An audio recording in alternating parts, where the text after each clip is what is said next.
Kok belum tidur? Daripada mikirin postur, Mending kita baca kitab suci aja yuk. Biar iman kita subur.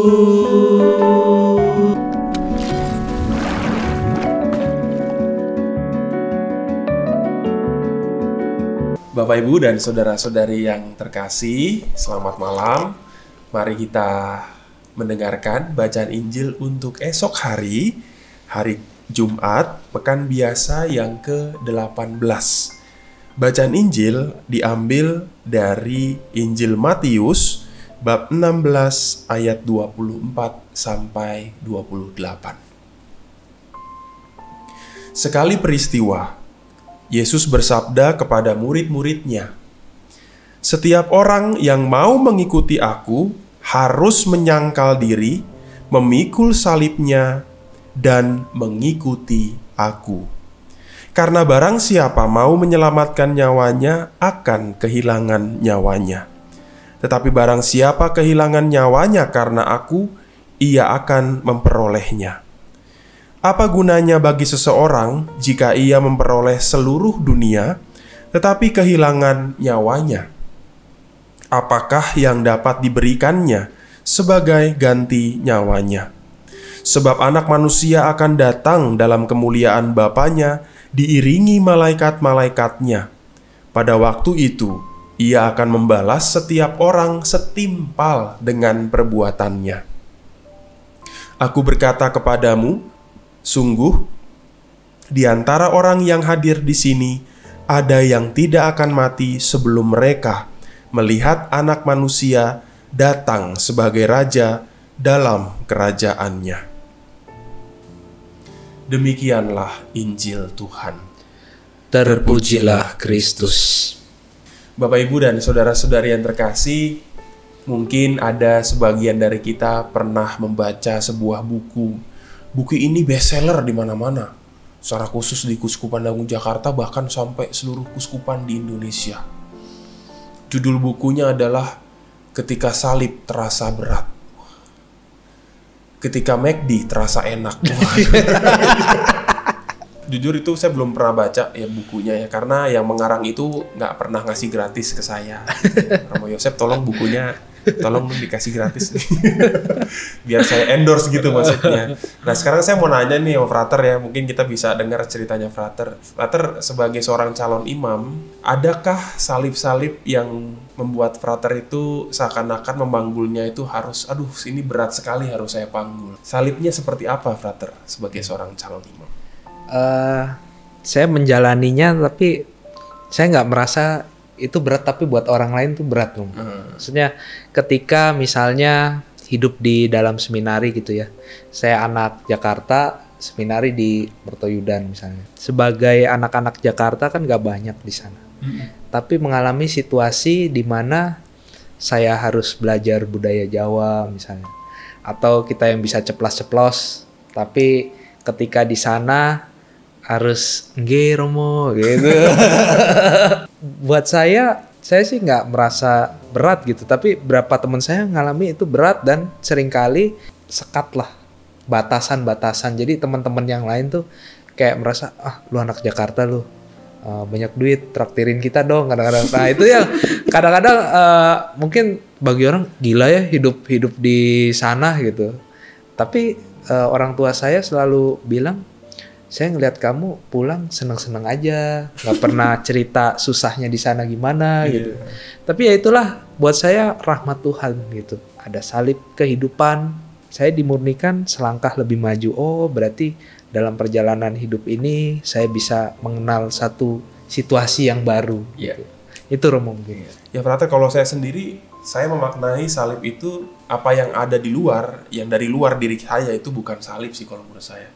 Tapi saya lebih memaknai salib saya itu adalah sifat dan karakter saya, itu bisa jadi salib juga. Saya itu ya paling susah, paling berat ya, kalau ada acara dadakan. Itu paling berat saya. Karena biasa saya udah ngatur semuanya nih Frater. Jam segini ini, jam segini ini, jam segini ini. Misalnya jam 12 ada acara terima tamu, oke saya catat. Jam 9 ada acara terima tamu. Dan biasanya untuk Itu saya memberi spot untuk itu, lalu saya mengisi waktu yang lain dengan apa yang mau saya lakukan. Tetapi ketika saya lagi sibuk nih, entah menulis, entah membaca, atau bikin apa ya, tiba-tiba ada orang datang, tiba-tiba, atau ada acara tiba-tiba, itu kepala saya langsung pusing. Dan di situ langsung bergolak nih hati saya nih. Aduh, ini kenapa lagi sih gitu loh, kok dadakan gitu, kenapa nggak dibilang dari jauh-jauh hari. Tapi ini di luar ini ya, di luar minta perminyakan atau kematian ya. Kalau itu sih itu karena udah kode etik. Iya. Itu karena udah kode etik gitu. Tapi kalau misalnya tiba-tiba, tolong dong ini dong, aduh, itu kayaknya gimana gitu. Tapi sebetulnya masalahnya bukan di orang yang minta bantuan sama saya, tapi masalahnya di karakter saya yang mungkin, atau sifat saya mungkin sudah terbentuk bertahun-tahun dengan keteraturan jadwal di seminari juga gitu. Dan itu mau nggak mau harus kita sadari dan harus dihadapi dan harus dipanggul. Ya memang kadang-kadang saya juga jatuh dalam kelemahan juga ya. Misalnya ada orang minta telepon gitu ya, saya sengaja nggak angkat gitu karena nggak mau diganggu. Ya mohon maaf nih, sekali lagi saya ngaku dosa nih, mohon maaf.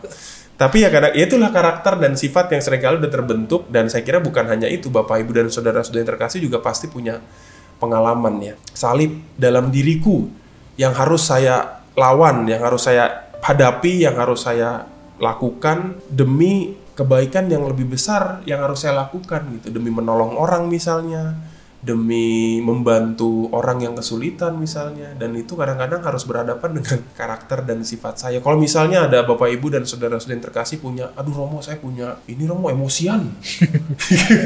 Orang ngomong sedikit aja kayak gampang banget tersinggung. Nah itu salib, itu salib tuh. Iya. Itu salib yang harus dihadapi dan harus diatasi itu. Ketika kita emosi, kita tersinggung, kita ikutin, lalu kita langsung marah-marah. Lama-kelamaan kita akan terus merasa itu suatu hal yang berat. Karena salib itu kalau kita nggak panggul, terasa terus berat ya. Tapi kalau kita terus melatih, membiasakan diri terhadap salib-salib itu, bukannya salibnya yang terasa ringan, kita yang menjadi kuat untuk memikul salib itu. Kita yang jadi bisa mengendalikan diri akan salib hadir dalam sifat dan karakter-karakter kita. Mari kita renungkan bagaimana hidup kita hari ini. Semoga renungan ini bisa meneguhkan Anda semua, membantu kita untuk terus berjuang, memikul salib, menghadapi tantangan-tantangan dan rintangan hidup ini supaya menjadi berkat bagi banyak orang. Mari kita hening sejenak.